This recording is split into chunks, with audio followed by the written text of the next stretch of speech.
വർഷങ്ങളുടെ കാത്തിരിപ്പിന് വിരാമമിട്ട് തൃശൂർ സ്വദേശി ഒടുവിൽ യമനിൽ നിന്നും നാട്ടിലെത്തി. ഇരിങ്ങാലക്കുട പൂമംഗലം എടക്കുളം സ്വദേശി ദിനേശാണ് 10 വർഷങ്ങൾക്ക് ശേഷം തന്റെ പ്രിയപ്പെട്ടവരുടെ അരികിലെത്തിയത്. അച്ഛനെ നേരിൽ കണ്ട ഓർമ്മയില്ലാത്ത മക്കളായ 10 വയസ്സുകാരൻ സായി കൃഷ്ണയും 12കാരി കൃഷ്ണവേണിയും നിറകണ്ണുകളോടെയാണ് ദിനേശിനെ വരവേറ്റത്.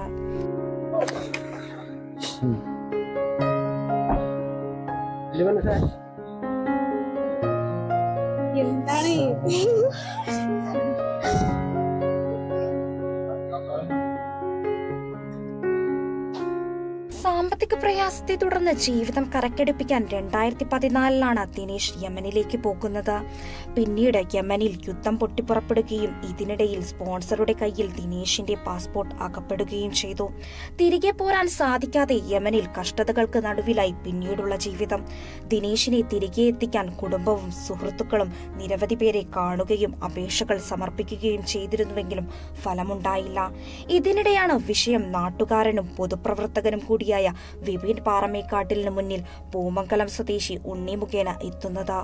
ഇതോടെ ഇന്ത്യൻ എംബസിയുമായും പ്രധാനമന്ത്രിയുടെ ഓഫീസുമായും വിപിൻ ഇടപെടലുകൾ നടത്തി. ഒപ്പം വലിയ തുക വിടുതൽ പ്രവർത്തനങ്ങൾക്കായി യമനിലേക്ക് അയച്ചു നൽകുകയും ചെയ്തു.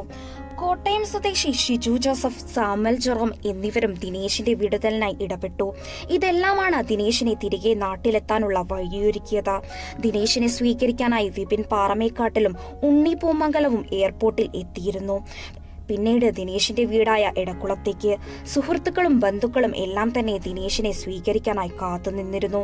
ബാങ്കിൽ ജപ്തി കാത്തുകിടക്കുന്ന ദിനേശിന്റെ വീട് തകർന്ന് നാമാവശേഷമായ അവസ്ഥയിലായിരുന്നു. ദിനേശിന് സ്വന്തമായി വീടും ജോലിയും ഉറപ്പുവരുത്തി കുടുംബത്തെ കൈപ്പിടിച്ചുയർത്താനായി എല്ലാവിധ പരിശ്രമവും ഉണ്ടാകുമെന്നും വിപിൻ പാറമേക്കാട്ടിൽ ഉറപ്പു നൽകി. തുടർന്ന് ദിനേശ് കുടുംബം താമസിക്കുന്ന നെടുമ്പാളിലെ ഭാര്യഗൃഹത്തിലേക്ക് 10 വർഷത്തെ കാത്തിരിപ്പിന് ശേഷം മടങ്ങിയെത്തിയ ദിനേശ് വാഹനത്തിൽ നിന്നും ഇറങ്ങിയ ഉടനെ മക്കളും ഭാര്യ അനിതയും ഓടിയെത്തി കെട്ടിപ്പിടിച്ച് മുത്തം നൽകി വിശേഷങ്ങൾ പങ്കുവച്ചു.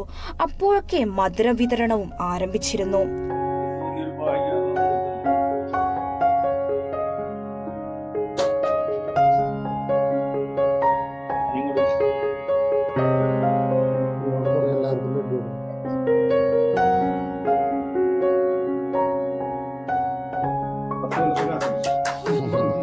തിരികെ എത്താൻ സാധിച്ചത് സ്വപ്നതുല്യമാണെന്നും ഇനിയുള്ള കാലം കുടുംബത്തോടൊപ്പം കഴിയാമെന്ന സന്തോഷം മാത്രമാണ് ഇപ്പോഴുള്ളതെന്നും ദിനേശ് മാധ്യമങ്ങളോട് പങ്കുവച്ചു. എല്ലാവരുടെ സഹായം ഉണ്ടായിരുന്നു. അവിടുത്തെ യമന്റെ മലയാളികളുടെയും ഇവിടുന്ന് വിപിൻ സാറിന്റെയും ഉണ്ണി പൂമംഗലത്തിന്റെയും നാട്ടിലെ ആളുകളുടെയും എല്ലാവരും സഹായത്തോടുകൂടി നാട്ടിലെത്തി. നല്ല സന്തോഷം. കുടുംബത്തെത്തിയപ്പോൾ എല്ലാവരെയും കണ്ടു, എല്ലാവരോടും നന്ദി. ഇപ്പൊ ഒരു വാടകയ്ക്ക് വീട് എടുത്തിട്ടുണ്ട്. ഒരു വീട് പണിയണം. വീട് പണിത് കുടുംബമായിട്ട് അവിടെ മാറി താമസിക്കണം. Kerala Vision News, Thrissur.